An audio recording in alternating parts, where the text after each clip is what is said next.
Basbasan po ninyo ang pagkain ito na nagbibigay lakas sa aming pang-araw-araw na gawain. Salamat po.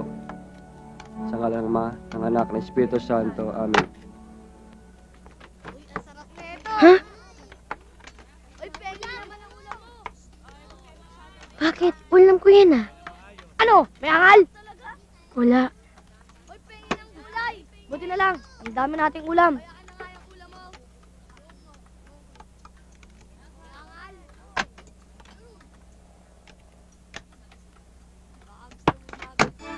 Sandali.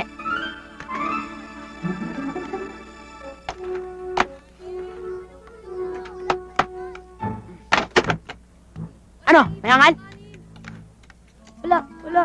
Yan. Ulam mo sa baw. Kaya na. Salamat ah. Halika, hati tayo.